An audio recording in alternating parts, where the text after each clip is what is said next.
Alright, so you guys can see my screen. Yep. Yes. Yep, so I'll go ahead and right now I'll just plan on first going through like some of the high level architecture design of the client, just in terms of like what services with FAF it interacts with, how the code is designed, and then go into a little bit more of just like how like the UI and interaction with the UI is actually implemented. And then feel free to interrupt me with any questions whenever you have any. So All right. first, in terms of the architecture, so the client is obviously the desktop application that all players interact with. It's how they play the game, how they download patches, how they download from the vault, how they chat with each other. So in terms of actually getting the patches and playing the game, there's two main like cloud services that FAF uses that we also developed that have separate repositories. One is the REST API. So this is where we get things like what are the maps, what are the mods, what are the featured mods, what are the matchmakers that are available. Um, and then the other one is the lobby server. So this is the one that tells you, oh, what games are available, how many players are currently online, what are their ratings, how can I join a game, and kind of all of that information. So with that in mind, then there's kind of like three layers to FAF. One is the communication layer, where there's a class that does the communication with the API and a class that does communication with the server, so respectively named the FAF API accessor and the FAF server accessors. These are kind of designed as the path through which all communication for the respective services goes through. And then from from those accessors, there's individual services. So game service handles all things related to games and replays. Player service handles all things related to which players are online or not. Preference service handles all things related to what preferences players may have, the different options. And so they're kind of organized into different functional units, similar to any other software out there that you might have seen. Um, and then the third layer is the controller layer. So this is more if you've ever heard of the model view controller, where we have controllers which are responsible for controlling the UI, like responding to events from the user, and they can use the services to fetch information, to send things off to the API or the server. And so they're kind of where the business logic of the FAF client lives. And then in order for developing the view, we use a file format called fxml. So specifically, the UI library that we use is JavaFX, which is a Java-based GUI library. And it has the capability to define the views in an fxml file. So kind of similar to how HTML is defined for web browsers, we have fxml for JavaFX and specifically for the client. Similarly, the styling is done in a similar manner using CSS. And so fxml has different CSS attributes that can be set on it as well. Um, so that's kind of the overall architecture of the client, kind of the three different layers. I don't know if you guys have any thoughts or any questions at this point. Nope, not yet. Yeah, not yet. Yeah, so then when we get to the actual application, so the repo is set up generally to work fairly well with IntelliJ. So when you clone down the repo, you'll also partially get the .idea file. And also in terms of a build system for Java, we're using Gradle.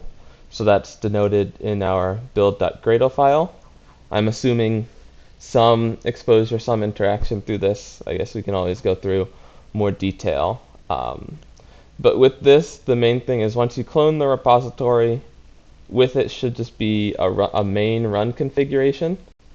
And so this first main run configuration is how you run it. The one thing that you'll have to note is similar in the in the client repository in the video is before you start building, we do make use of Lombok, so you will have to enable annotation processing in your settings.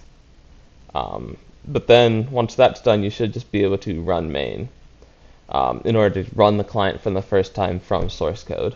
I will note that the client currently requires Java 21, so you just have to make sure that you have JDK 21 installed on your machine and selected for the project.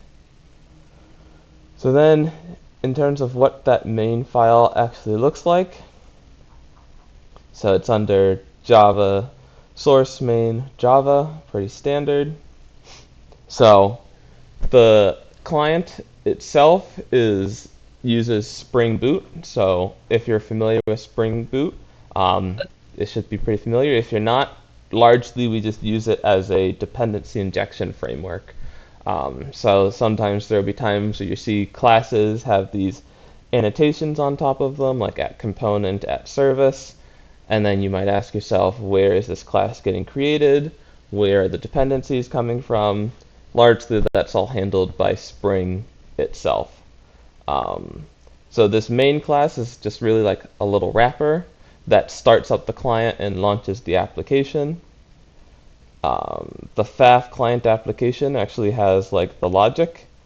The really important thing is when it's first started, the init method gets run, where we create our Spring application context, and then we create the stage in the start. And that kind of starts up the whole magic of building all the services, the FAF server accessor, and whatnot. But in terms of like what actually happens when you start up the client, it's in this FAF client application. And so you can see that one of the first things we do is we load up the main.fxml file. So I can go ahead and go into that just to show you how the fxml to controller to service logic works. So for the fxml, if we open up the main.fxml file, so I'll say that all of the fxml files are located under resources theme. And so all of the fxml view files are found here. They somewhat try to mirror the code. It's not 100% because it's all a little bit of work in progress. But as you can see, looking at the fxml file, it looks very similar to HTML, where the tags are just the actual classes of the UI elements, and then they all have different attributes like setting the alignment, setting the height, the min, the width, and then the children and child properties can also be defined as nested elements. So I personally write the fxml just by hand, working with the XML inside of it itself. One thing to consider is that JavaFX does come with Scene Builder, which is supported natively by Java or by IntelliJ. So Scene Builder, once it loads, actually is like a GUI-based UI builder where you can kind of like drag elements in, drag and drop, and then it will edit the fxml file underneath. So some people find this helpful, so I might as well mention it. But yeah.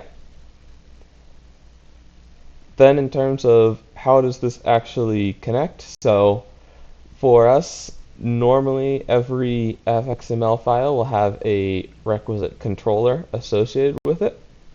So when we go into the controller, we will find the actual logic. So this is where you see that it's a component, which means that it's available for Spring to create. You'll also see that all of the controllers are annotated with an @scope prototype. Basically what this means is that every time someone opens up a view, it gets created all anew. So there's not really any reuse of these controllers. I will just note that that was intentional because in the past, reusing controllers and having them stick around kind of led to memory leaks and like over resource usage. So that's just something to be mindful of. But from there, all of the dependencies are declared as private final variables, so they get created on construction. Required args constructor is Lombok magic, which creates a constructor for us. And then there are named UI elements.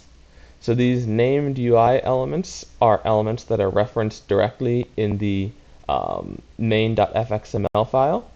So if I open that up again and split here,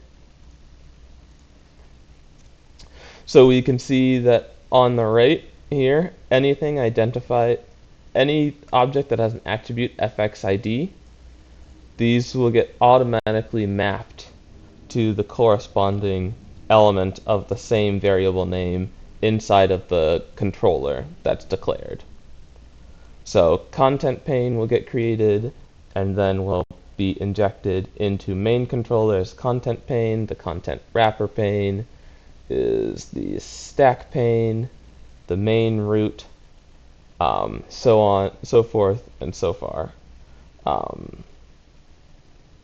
One thing that I will note is that the way that JavaFX does this injection is that there is a FXML loader, which parses the FXML file, instantiates the controller class, and then for every controller, there's a method called initialize. And so after the FXML has created the controller, set all the fields, then the initialize method gets called, which is put inside of this controller class. So this is the magic method that gets called by JavaFX after FXML has been loaded for every controller. There's a few helper utilities that we have added.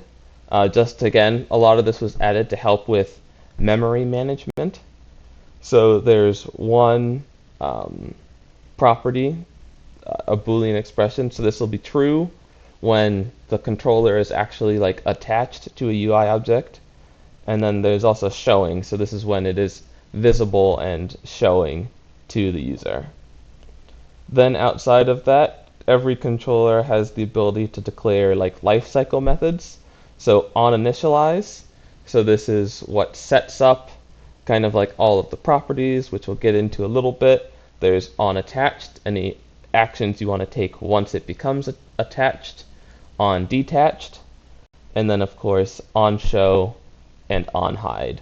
So all kind of fairly, I think, common UI lifecycle methods. Yeah, so yes, so far, is there any questions? Is that making sense? Yeah, I think that's making sense. I'll have some questions, but I'll ask that later because I think that you're going to cover it eventually. So it's just some random things I'll think about. I was thinking about. Yep. But yeah, I'll ask later. Yeah, sounds good. So, hello, go ahead. I just wanted to ask something. Recently, cetons are unrated map, and it's something just issue of FAF, or it's a decision to make unrated cetons? Oh yeah, so the settings rating was just a misconfiguration in the server backend. So that was a little bit different. Although I will say, right now we're just going through a session of what the client development. So just kind of creating a video and also answering questions about specifically the client code. So I'll be happy to answer questions after that. But I think that some of the creative team, if you ping them, can have better answers for you on that with settings.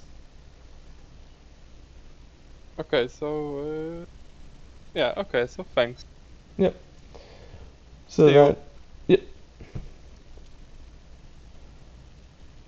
So then, right, so back to the FXML. So one important thing that you'll note is that normally Java promotes encapsulation and making variables private in order for them to work. You see here that all of these named UI elements are public. And the reason for that is because FXML, or the FXML and the FXML loader that JavaFX natively comes with, can work reflexively. So it basically uses reflection to find all of the fields that exist that are named and properly assign them once they're constructed. And so, like, technically there is a special @fxml annotation that can be used on private variables. However, we just don't really like using that. Instead, we just declare all of these UI components as public. And they also cannot be final, so technically they're mutable. Really, they shouldn't ever be set outside of the FXML loader process, but just something to be cognizant of. It's like a soft guarantee. I will say with that, just like as a quick aside, is that I'm just going to run, in addition to the FXML and like the base FXML, I did write my own Gradle plugin that instead of reading the FXML file at load time or at runtime and then using reflection in order to create all of the controllers and all of the view beans, I built my own plugin called FX2J. So you'll see instead of an FXML loader, it's using the FX2J loader. And the main thing that this does is it effectively compiles the FXML into a Java class that gets used at runtime. And the main thing with this was to just help with sometimes with some older versions of the client, you might have noticed that like the UI would freeze a little bit, and that was the processing of the FXML file and the reflexive loading. So that's just one small difference I wanted to note out. You'll see that after the build process has been done in the FX2J, this is a generated folder that gets created. And so here if we go to the main builder, so this main builder corresponds to the main.fxml file. And so you can see in this build, it constructs the stack pane, that's the root, assigns it, sets the ID, kind of like sets all the properties. So it's also a little bit helpful to see this should be a one-to-one mapping of what the FXML is actually doing to your objects. It will throw compiler errors if there's any invalid FXML, so you will be able to see that during the build process as well. But just one little note, that's a little bit of a FAF special. Yeah, so then there are two other things. So there's the initialize method that it gets called. So here is on initialize is where things like we'll see properties get set, listeners get created, all the things associated with the UI. Once this on initialize method is created, you're guaranteed to have all of these public UI fields set. So content pane will be non-null, content wrapper pane will be non-null. In any other kind of like startup method, like after property set or in the constructor, these will all be null. So that's just something to keep in mind. So yeah, and one thing I will say as well is for some of the methods, you will see this after property set method. And so this is specifically a Spring idea. So it is implemented by initializing bean. So effectively what it does is once Spring has created the class and injected all of the Spring dependencies, so the services and the components, then the after property set method gets called. And so then the after property set method is always called before the on initialize method, because the object is always constructed by Spring before it gets initialized by JavaFX. So that's kind of like a little bit deeper into the life cycle of a controller or any UI element. Were there any questions on that? Nope. No. Yeah, I think Makes that makes sense. Yep. So then, additionally, so JavaFX, kind of like as a principle, again, since it's GUI based, it buys very much into this Java property idea.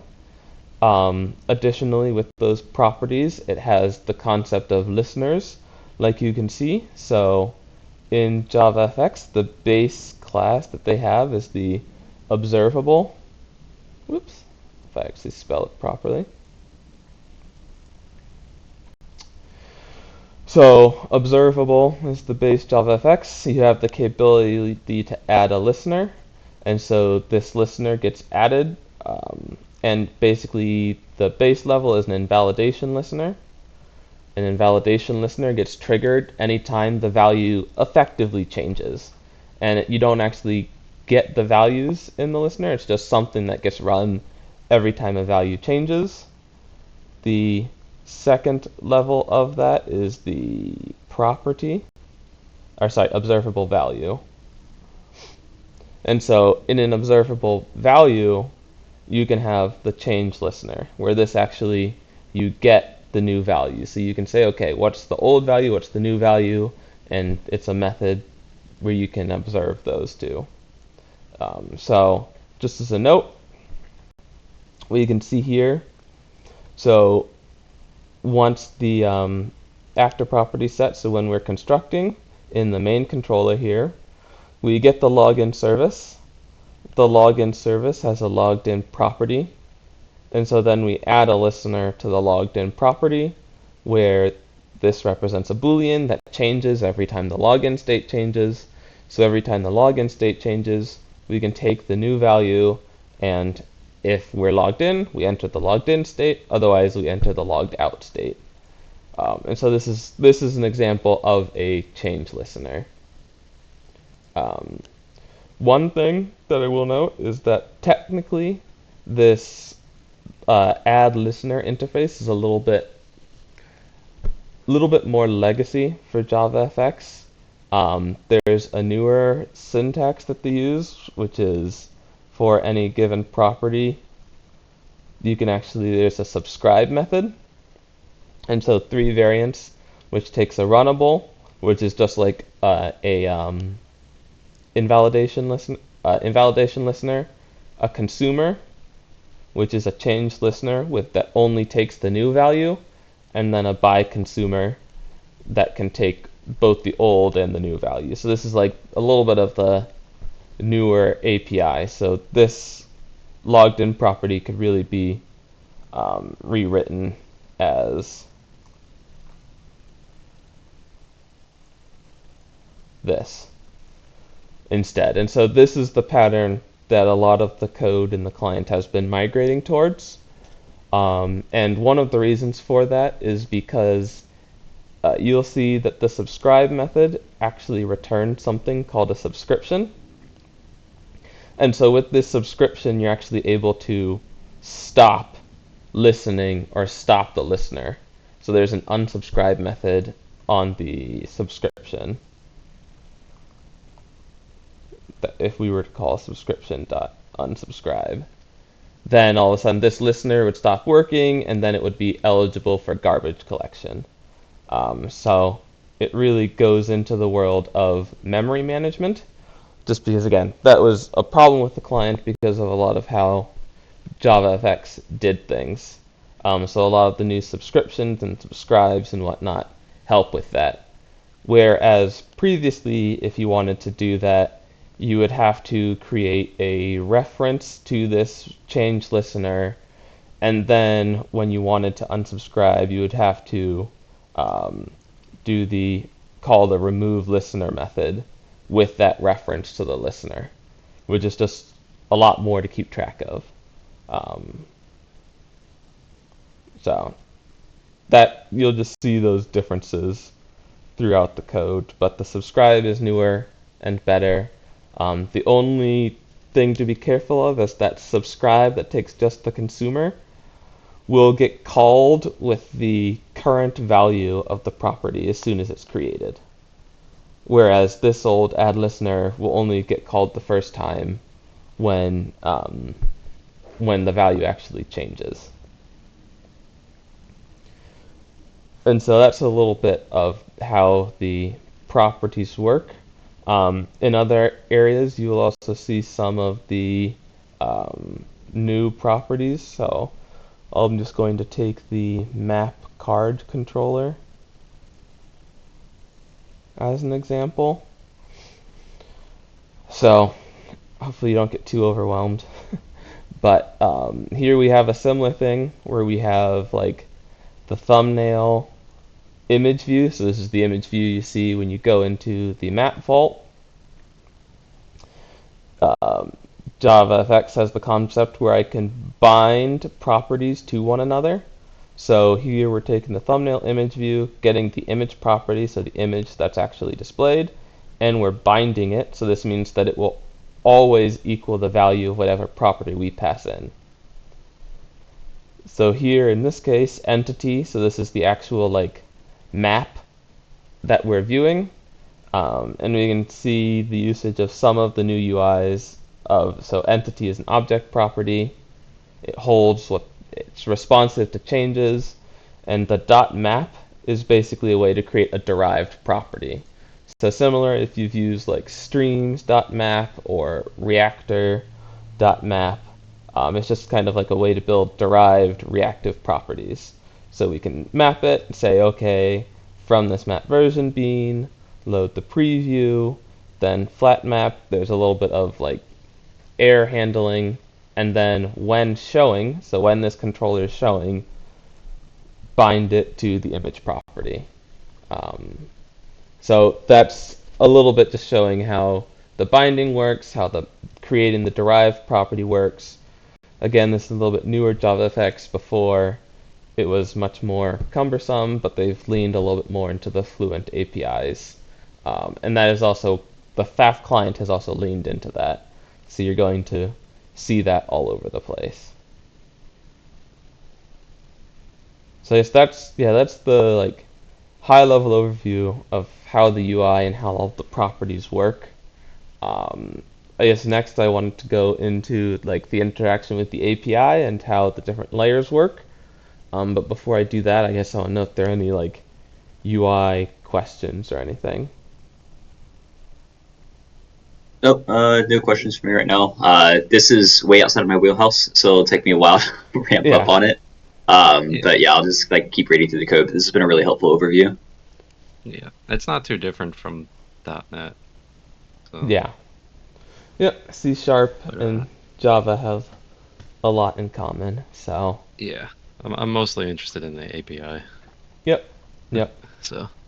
All good. But yeah, I just wanted to make sure that understood that all of this was effectively reactive, responsive, kind of UI based. Yeah. So then, diving into the API. So, since the UI itself is responsive based, FAF took the choice to use Project Reactor, which is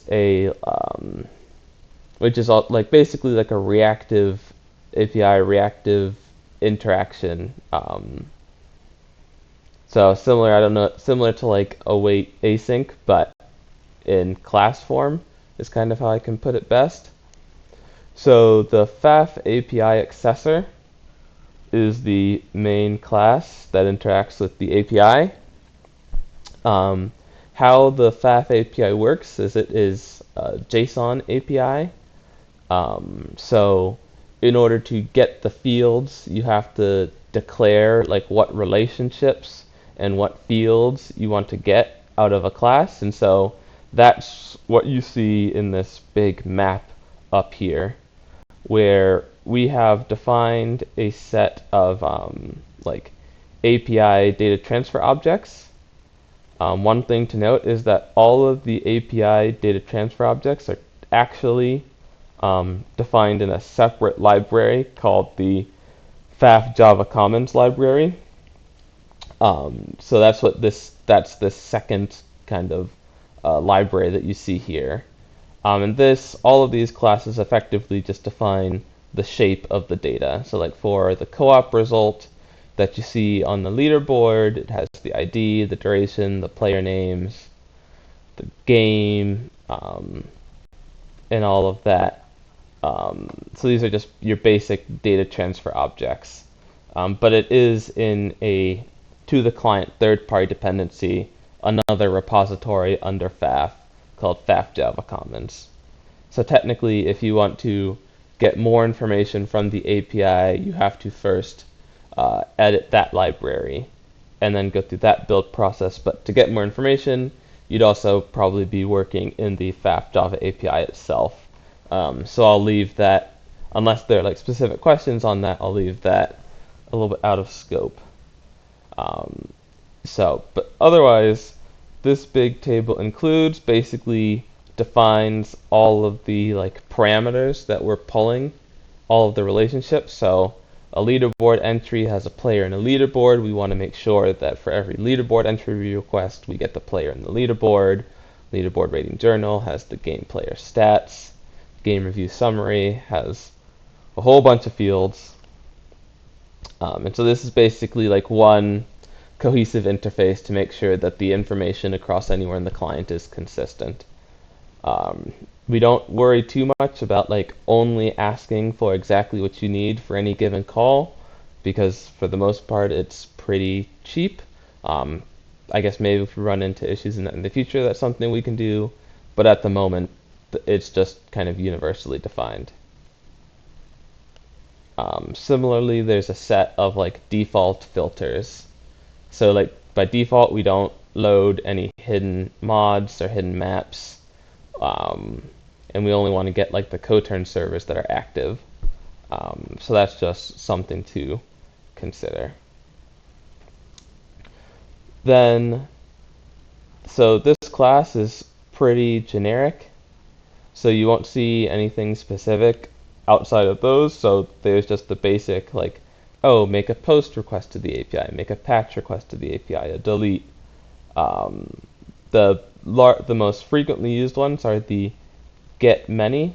So this is where you want to get multiple objects, or the ones heavily used by the Vault are get many with page count. So we can do the proper pagination. So just one example I'll show here, because you might see that, oh, there's this, a lot of these calls work with allied navigators. So these help with kind of basically a type-safe way to construct the expected URL path. So one example here, I'll just go with get many with page count in the map server. Ooh. So the way that this works is, so this function wants to get the maps that the player currently owns. So in that same Java Commons library, we have an allied navigator. So we say, okay, allied navigator, I want to be getting map versions. I want to be getting a collection of map versions. And then you can set the filter. For the filters, we use, there's like a specific query syntax that we use that is provided by this queue builder that helps with type safety. So here we can set the queue builder, we can set the property that we want to filter based off of, so the map.author.id. It has to be equal to the string value, so the current player, and then we can set the page number and the page size, and then we can hand that navigator into the get many with page count. And so then that goes out, fetches the request, parses the JSON, and parses it into our map, a list of our map version objects. And then from that, we just so I'll say, so the map version that's returned is this com.faforever.commons.api.dto.map version. And so that is just our data transfer object. So it's not exactly the UI-based object that we want to use. So most of these DTO API objects have a property-based version. So when we look at the DTO, we see that it's just plain strings, integers, comparable versions, basic classes. Then in the client itself, we have another map version under com FAF Forever client domain API. For some of these are just record-based, so recognizing that, hey, for most of the objects from the API, they're not going to change, so we utilize Java records, which are immutable kind of like containers or tuples for them. Other cases of some of these APIs are actually a little bit more property-based because they can change. If I open up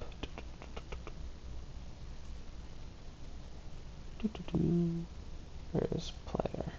Sorry, that's all the API objects are going to be records. The server with the player info. So like for players, this is information that can change. The server can update it for us. So that's why all of its things are properties, like the ID, the username, the clan, the country, the server status, social status.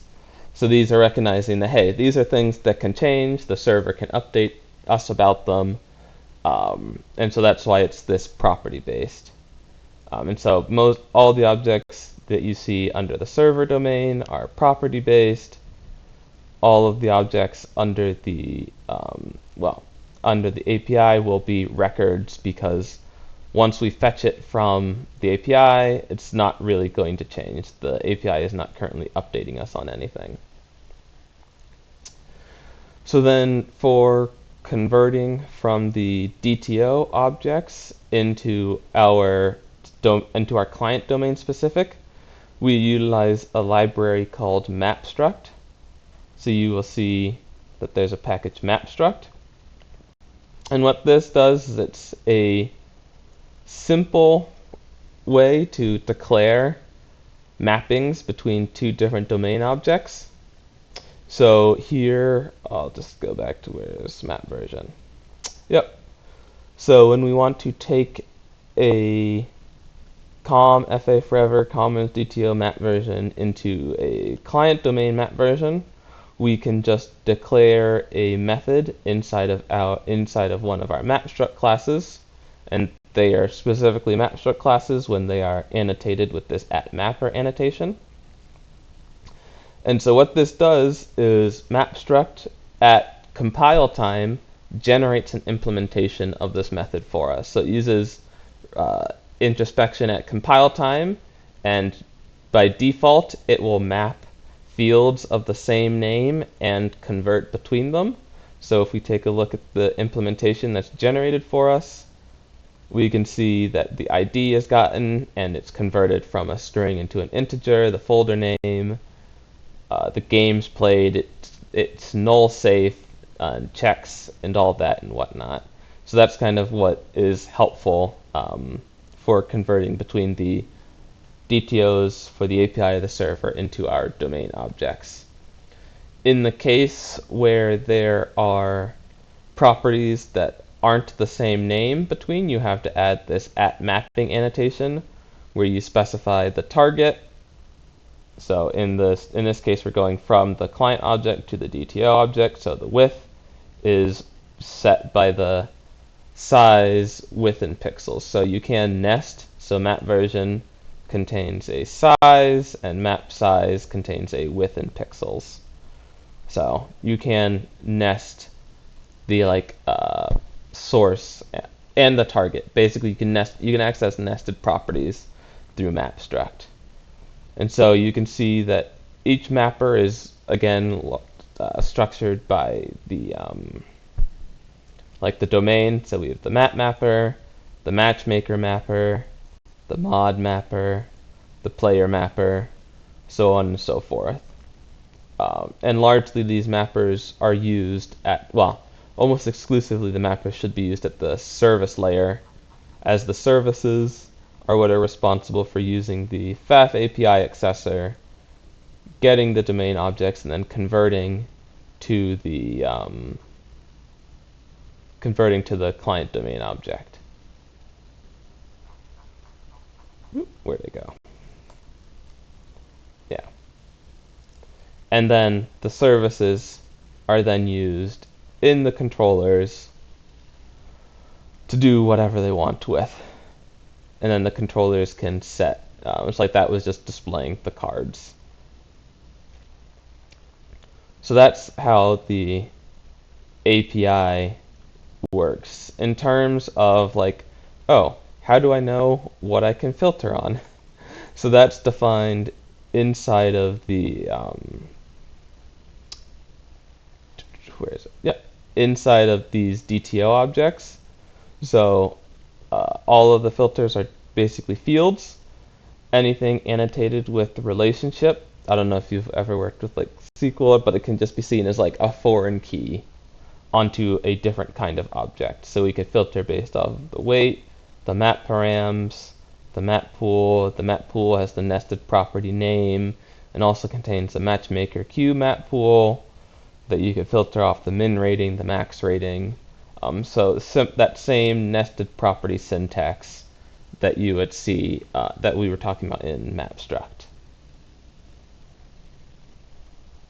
So that is a little bit of the high level of the API. Yes, yeah. What questions are there, if any, at this point? None yet. Tim. Right. So that is, again, this is all high level, just to get an understanding, to try and get your bearings in the code. I obviously can't talk over everything in detail. As questions come up, always feel free to reach out to me. But just for one example, if I can find it.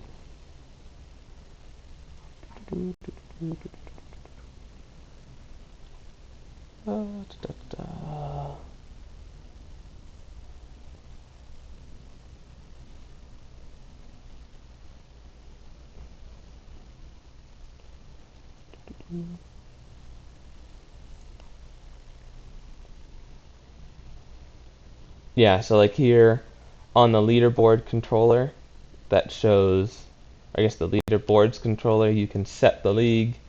When you set the league, the leaderboard service gets the seasons for that league as a flex. It gets them as a list. And then once they're actually received, so since all of the API actions are asynchronous in nature, then once they're received, we get the leaderboard controller and set the league seasons. And that leaderboard controller, using the seasons, has a property that gets set, and all of the listeners and derived properties based off of those league seasons get triggered and set up the whole UI. So yes, one thing I'll note is, as I was saying, all of the API interactions and server interactions, because they're network-based, are asynchronous. And so the client is by nature a multi-threaded application. The way that JavaFX works is that there is one application thread, and that application thread is the only thread that you can modify the UI on. So because of that, you will see that there is this special class called the FX Application Thread Executor. So this executor is kind of like a general executor that's used throughout the code in order to ensure that applications are run on the application thread. So it implements the executor interface, which is a Java concept.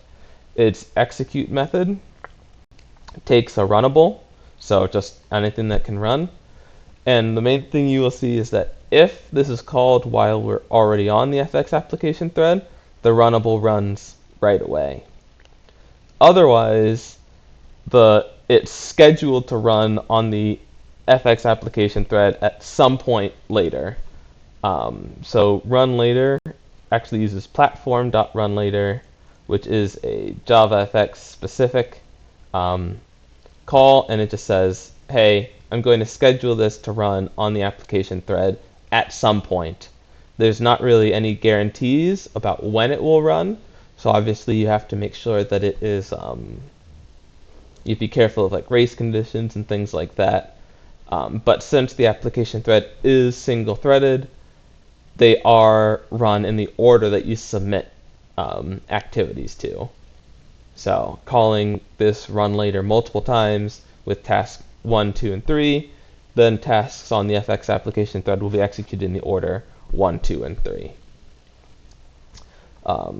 The other thing that you'll see is that the FX application thread does also have an interface to retrieve it as a scheduler, which is what is how you ensure that actions that return from project reactor fluxes or monos, you can use this publish on to ensure that anything after this publish on in the call chain is run on the FX application thread.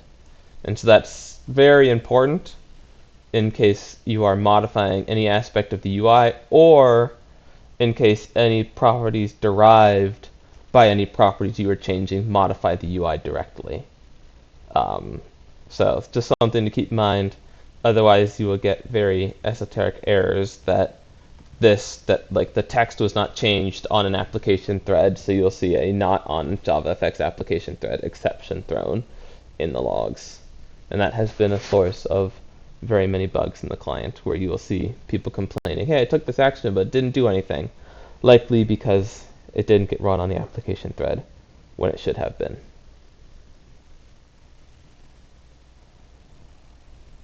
So that's a little bit about the threading and asynchronous nature of a lot of the requests. And again, a lot of the libraries here used are the Project Reactor library, is probably the biggest one just for understanding these chained calls. It's a little bit similar to streams, but it does take some getting used to. So I will admit, I'm pretty comfortable with it at this point, so it's possible, but yeah.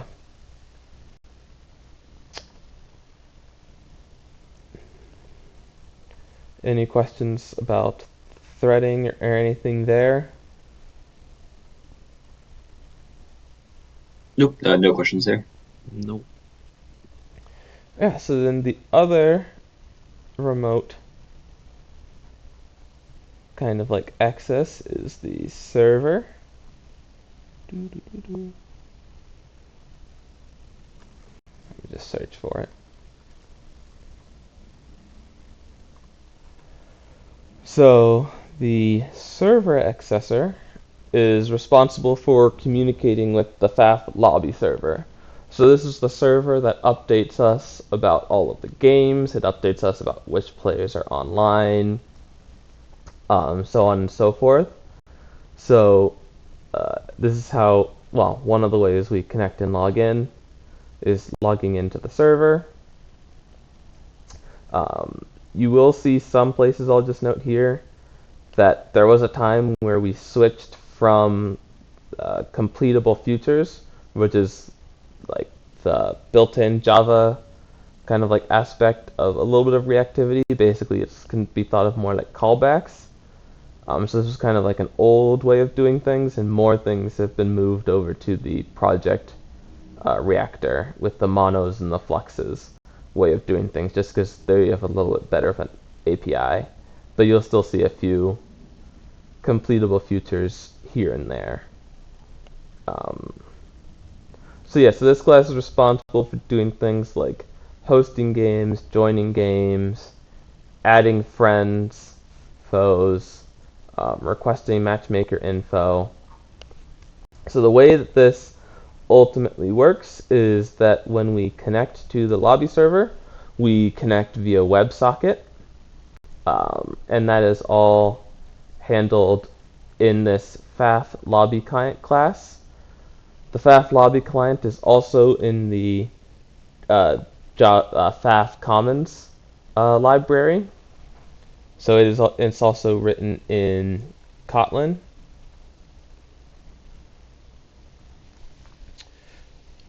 Once I download the Kotlin sources. But it is responsible for creating that WebSocket connection, and basically, where'd it go? Creating a stream of events back. So I won't go too deep into that source right now, but you'll see that the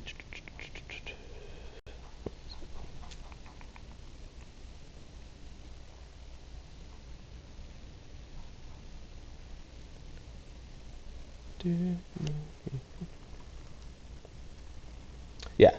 So the lobby client, returned every message returned from the lobby server is represented as a kind of server message. And so these server messages are also defined in the FAF Java Commons. Basically, similar thing. They're effectively just records or data classes in Kotlin that contain type-safe versions of what the JSON that we get from the server. And so these are like response streams of events that we can react to. So, for example, in the game service, we can get a stream of all of the game info. So this is like, what are the open games? One annoying thing about the game info messages is that they can either contain the info themselves or they contain a list of games. This is just legacy API. It is what it is. And then from there we can build up a stream of for every game info. We see if it already exists. Otherwise we initialize the game bean. We update the game that we already know about. We check if the game is closed. If it is closed, we remove all the listeners. And then we remove it from our internal map. And then there's also logic to make sure that if any exceptions happen anywhere in this chain, we just resubscribe to the event stream, and just to make sure that we never lose any updates to our game. And so that's kind of like this get events is the main way that all of the interactions with the server, the lobby server itself, happens.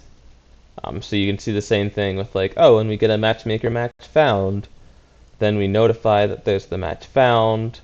We update the matching status for all the queues, set searching to false, so on and so forth. So this is just like a continuous stream of events that we get from the server that can all be configured.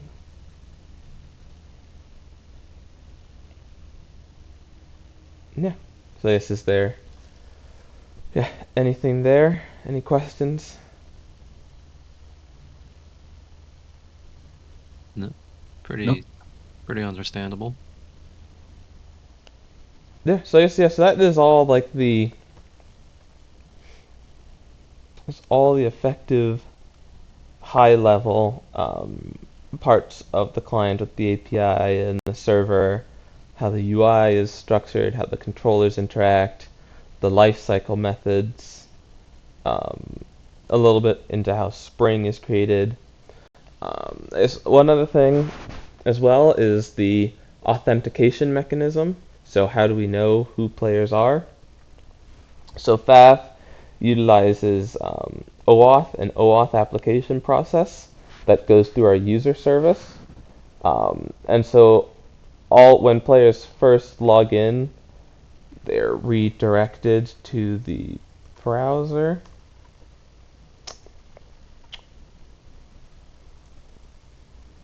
Through so that's why you see the OAuth values receiver is responsible for opening the browser to log in, performing the OAuth the OAuth code exchange after people have entered the username and password, and then the login service kind of handles all of that by logging into both the API and the lobby server.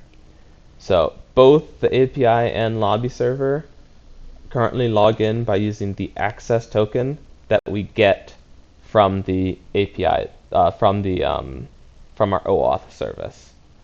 And so that token is continuously updated and refreshed using this token retriever. Just information to have. A lot of it at this point has been implemented, so if you're using the FAF API accessor and the FAF server accessor, it should be pretty transparent. But just as a note, that this token retriever is responsible for checking if the token's invalid or not, refreshing the token when needed, and updating it just so that players can stay seamlessly logged in. Our tokens have it's either 15 minutes or an hour expiration for the access tokens itself, and then there's also a separate refresh token that has a time span of 2 weeks. And if players set the remember me, then that refresh token gets saved into the preferences. So that's just how the login works. And then actually talking about preferences, so the preferences, how users save which tab they were on, what their settings are represented in the submerge by this preferences class. And then the preferences are then grouped into little sub pref objects with some old legacy prefs at the high level. So all of these preferences objects are again properties, so they can be responsive throughout the whole UI. And at the end of the day, all of the preferences get written to disk to the client.pref service every 5 minutes. I can actually find the method. Oh, it's just because it's not here. It is in the preferences config. So every 5 minutes, the preferences get stored and written to disk. One also thing I'll mention is that as a convenience factor, all of the sub-preference objects are available as their own little injectable spring beans. And one thing to note is that when you change the preferences, in order to ensure some amount of backwards compatibility between preferences, there's this migrate preferences method. We haven't really had any big changes to pref, so right now it's empty, but if anyone was to change them, that's where it would be done.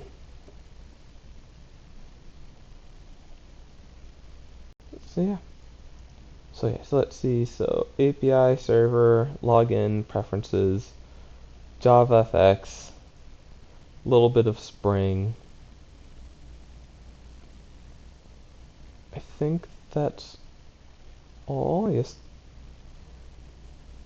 So I think that's all the general topics that I had in my mind to cover, at least in this first overview. Were there any? Did you guys have any specific questions or thoughts that you guys were hoping to get answered? No, I Yeah. think that was sorry, pretty guys. good for me, at least. Yeah, that was a great overview. Definitely appreciate that. I guess something I was kind of curious about, and this goes back to, I guess, my inexperience right now with Java or even C# or anything like that. But let's say I'm picking up one of the issues from GitHub. How would I go about debugging this? So, to give an example, I actually posted on the forums a few days ago about an issue I found with the matchmaker tab, where if you switch out of it, the text changes incorrectly, and it now says click to start searching, even though you're already searching. Yep. So if I wanted to try to figure out what was going on with that, could you give a high-level overview of, if possible, of how you would approach trying to figure out what's causing that issue and how you would actually go about testing whatever fix that you make for that? Yep. Yeah. So that's actually a little bit why. So where would I go to debug? So one, that depends a little bit on the issue. So you talked about the matchmaker. So this is something in the matchmaker UI itself. So then I know, okay, I need to go to the team matchmaker controller because that's the UI item. So then we have our team matchmaking controller. Specifically, you were talking about the button, or yes, that big button that is that label. So obviously once you get around it, you have to find which button it was. I actually forget the name of it, but in this case I can go over to the team matchmaking fxml, preparation area, team matchmaking.search button.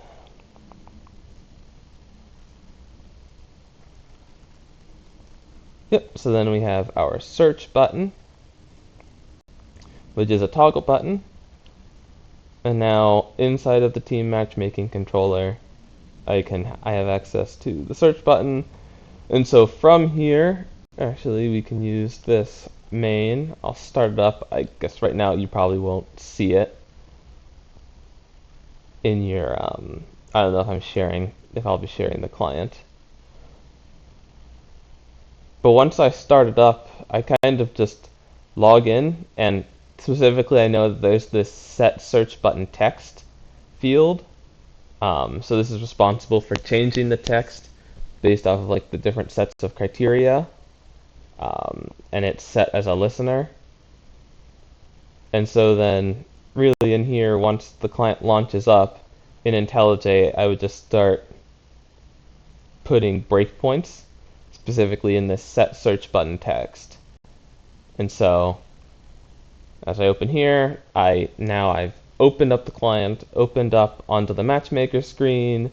I'm in the set search button text method. I put my breakpoint. And so from in here, from IntelliJ, I can begin to inspect the state of it all and step through the methods. So obviously here, I am expecting it to get into the search button because I haven't done anything yet, stepping through. And yeah, so that's kind of how I would go about it, is I would find most of the issues that probably get reported are UI issues. So then I'd find the corresponding controller, find the corresponding object and method, set breakpoints to understand what is the current behavior, and then changing the code. So largely in this case, it's probably that I'm missing a listener somewhere, or it's also the case where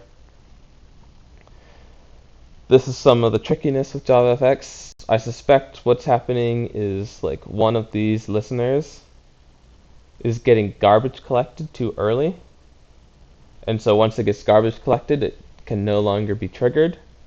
So that probably means that like some of these when showing need to become when attached or things like that. And so then just once I debug it, play around, see what causes the issue, I can make the requisite code change. But yeah, a lot of it's just kind of like start up the client, start playing with it, start triggering some different conditions, and then see where the breakpoints hit at. On that note, I will say as well that a lot of things you can do just in like live production when you log in normally. Some things are harder to do. So we do have a test server that you see in the client drop down with regards to the environment. One thing to note is that on the test server, every player has the password foo, so you can log in as like whoever you want. You can log in. You can have two clients running as once if you want to matchmake with yourself, and things like that. So that's kind of where, if you don't want to disturb actual people playing, where I would test things in. Okay, nice. That was actually going to answer my next question. Is like, I feel like to troubleshoot this, I actually have to start searching. So I assume I would just use a test server for this. So I can start searching safely. I'm not ever actually going to find a match because I don't want to find a match. So I think that answers that question too. Yep, exactly. That's also, I mean, this issue, I believe, I know this issue. This is one of the issues I haven't fixed because maybe someone will come along and be annoyed enough about it that they want to get into the client to fix it.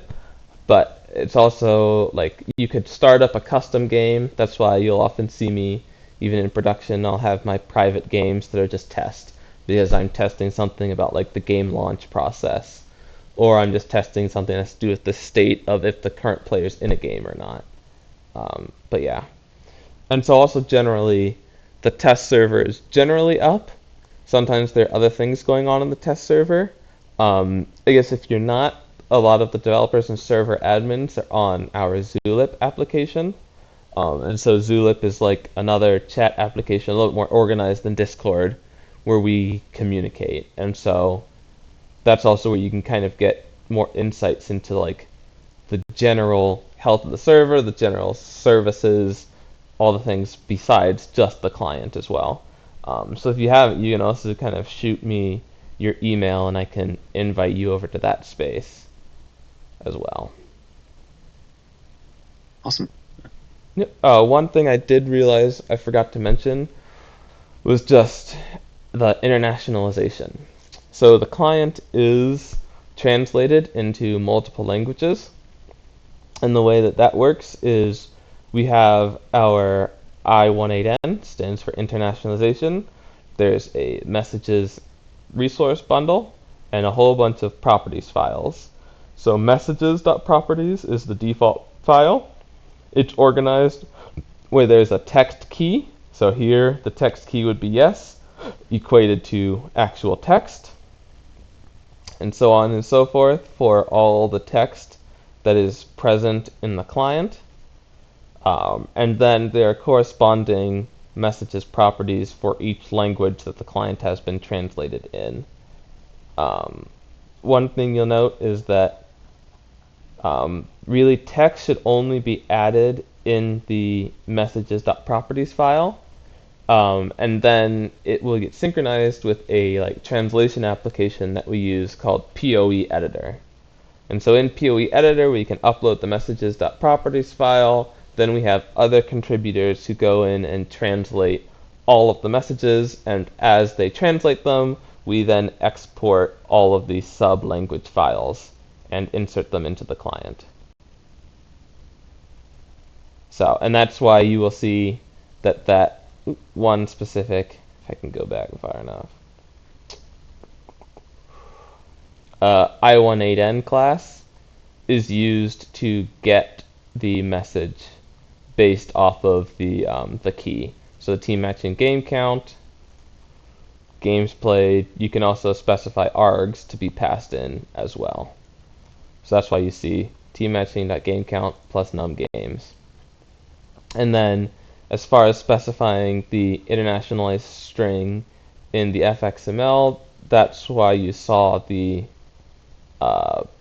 percentage sign in some of the text. So anything that starts with the percentage sign in fxml is a resource string. So this is the team matchmaking.search button. So this will get retrieved from this messages bundle in the proper language that the user has selected. Yeah, so that's just the translation. I forgot about that. So really, you should never be hard coding any text into like the Java files. Any text that's going to display in the user should go into the messages.properties file.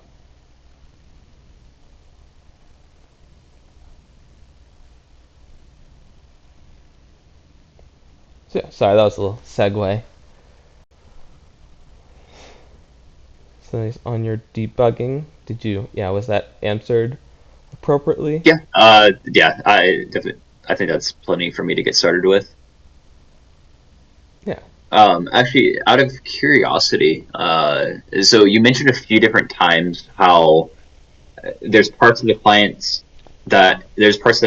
that's moving over to newer standards, and there's other parts that are still kind of like how it used to be. Mm-hmm. So if I wanted to, what's the general etiquette, I guess you could almost say, for a cleanup on that? Is that generally something you only make a change if you have to fix something else, so you move whatever you're changing or fixing up to newer standards, or do you ever just go through and just have a pull request that's all I'm doing is just updating some stuff to newer standards and that's it? Yeah, so I have had quite a few pull requests that have just been like, they've also been monster pull requests, but I took it on my shoulders to update. Like normally, if there's a newer standard or something for the client, I try to migrate as many things as possible, and I have like a dedicated pull request that's like, hey, I'm changing all of this to the newer standard, mainly because Like for new contributors, I don't want them to be confused. Hey, I see these two different files and they're doing it two different ways. Which way is the right way? So like that's kind of me in my like maintainer role, where sometimes I would just sit down for a weekend and try and get through as much of the cruft and like the updating as possible. Um, but in terms of like actual feature development, I would say that like if you're targeting like a feature for a PR, then it can typically stay pretty contained. It doesn't have to like update everything to the new standard. Obviously, like if you're touching it directly as part of that feature, then go ahead. But again, smaller things are always or narrower scoped things are always easier to review. So if it's like, oh, I'm just updating standards, then it gets reviewed in mind of, oh, this is the standards that they're being updated to, versus like, oh, I'm implementing this new feature, then this is the new feature. So that's kind of how I've gone about it in the last few years. And if you look back in the history, you'll see some of my monster PRs.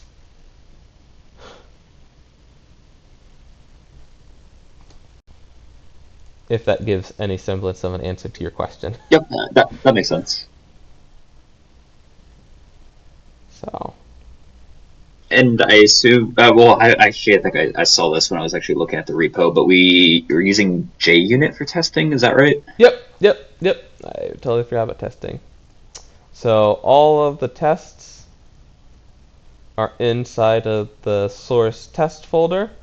So we use JUnit. So for any given test, there's kind of like two abstract levels of test. There's a service test. So these are tests like of the services or of things that don't need the UI. They don't need JavaFX at all. And so all of these extend from service tests. So like the avatar service tests, we use JUnit with Makito. So a lot of these service tests are extended with Makito extension, although I guess that isn't needed anymore there.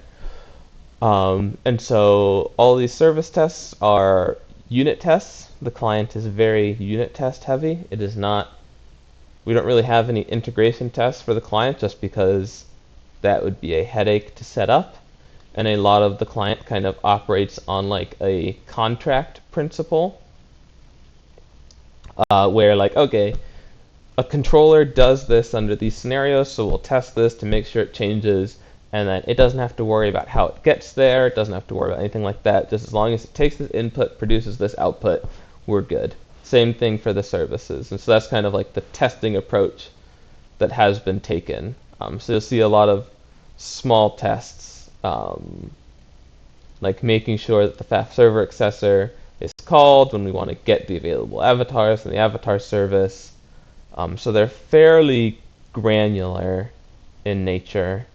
And then there's also, as I was saying, the platform test, which is a test that wants to run things with the FXML. It wants to load the controllers.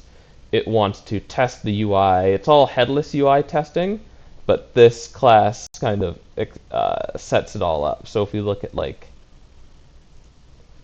the achievement item, basically we create an instance of the controller, we load the FXML, and tell it, okay, use this instance as the controller when we load this piece of FXML, and then we can go and test everything, all the user interactions, that they all respond and act how we want.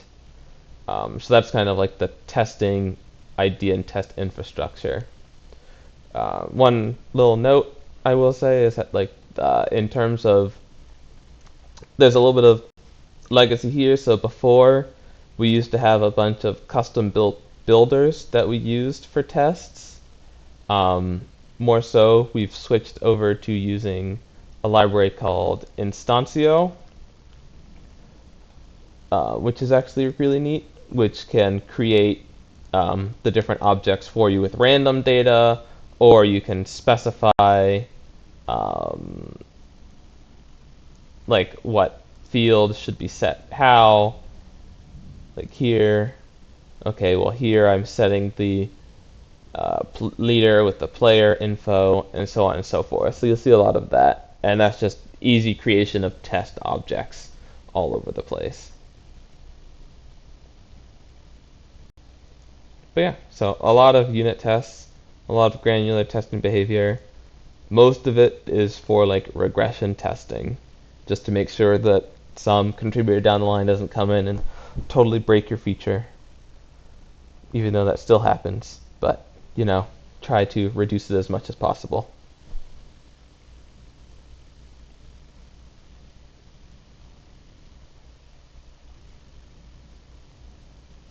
Yeah, and there's a couple of that's like helpful. matchers for like allied stuff, all in this test um, folder. So yeah.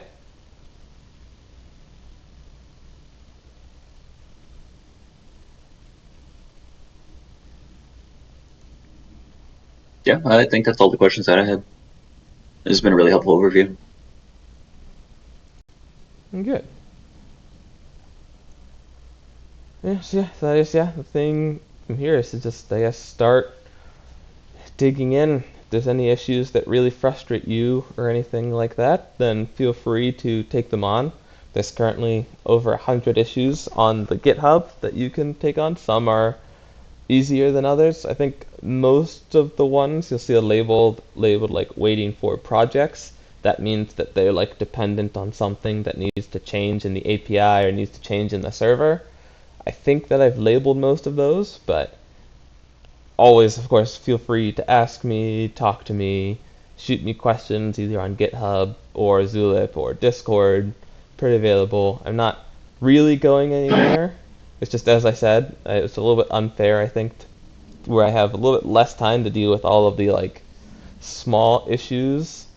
I've more so been focusing on like large issues or like infrastructure stuff, and so felt it was time to put out the call for like, hey, if someone wants to like get started and like start getting more seriously involved with the client, and there's potential for some like handoff of responsibilities. But of course, nothing happens in a day. All happens over time. So I will still be around and available for help or questions for a while.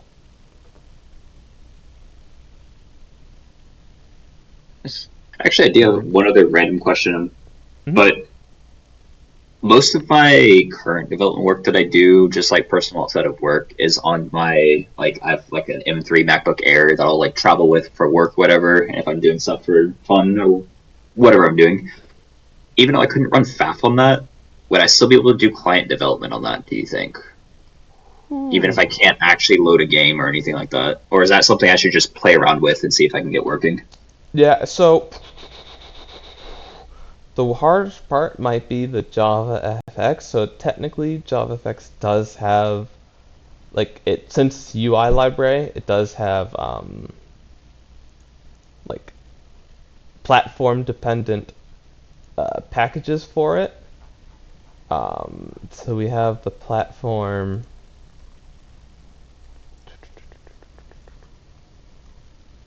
Yeah, the JavaFX platform, and I think they might have a Mac version. I have never tested it. I think we've had some people who got the client running. I don't know anyone who's ever gotten the game running on Mac.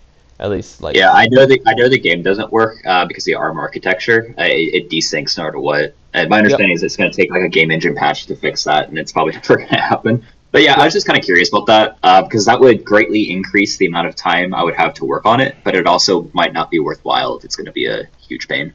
Yeah, I'm not sure how much of a pain. Like, we have it built in so that it should probably detect if it's Mac. But I guess, I mean, if if you can hit this play button and the client launches up, then you should be good.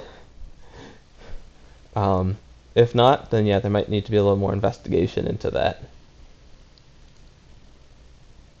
Okay, cool. Yeah, thanks. I might mess around with that some and see what happens. Yep.